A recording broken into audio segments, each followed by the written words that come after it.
Finally Myntra থেকে আমার পুজোর জন্য নতুন জুতো চলে এলো। হ্যালো বন্ধুরা, আবারও চলে এসেছি নতুন একটা মিনি ব্লগ নিয়ে। প্রত্যেক দিনের মতো সেদিনও দুপুরবেলা দোকানেই ছিলাম আর ভাবছিলাম কখন আমার অর্ডারটা আসবে। অ্যাকচুয়ালি কিছুদিন আগে আমি মিন্ত্রা থেকে পুজোর জন্য একটা জুতো অর্ডার দিয়েছিলাম, কিন্তু জুতোটা আসার কথা ছিল সেপ্টেম্বরের 14 তারিখে। বাট রবিবার সকালবেলায় হঠাৎ এসএমএস এলো আমার জুতোটা রবিবার দিন রাত 11টার আগে ডেলিভারি হয়ে যাবে। আমি তো এসএমএসটা দেখে বিশাল আনন্দে ছিলাম, কারণ জুতো আমার কাছে একটা আলাদাই ভালোবাসার জিনিস।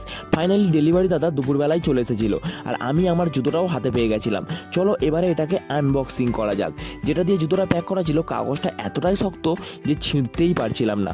অনেকক্ষণ টানাটানি করার পর ফাইনালি আমি জুতোটা বের করলাম। জুতোর প্যাকিংয়ের কাগজটা খুবই ভালো ছিল, কিন্তু যেটার মধ্যে জুতোটা ছিল সেই বাক্সটা একদমই নড়বড়ে।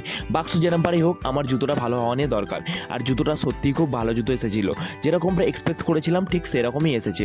আর আমি প্রত্যেকবারই ব্ল্যাক না হয় হোয়াইট কালার জুতো কিনি, বাট এই বছর ঠিক করলাম একটু ডিফারেন্ট কিছু কালার নেব, তাই ব্রাউন কালারটা সিলেক্ট করেছিলাম। তারপর দোকানের মধ্যে জুতোটা একবার পায়ে পরে দেখলাম কেমন লাগছে।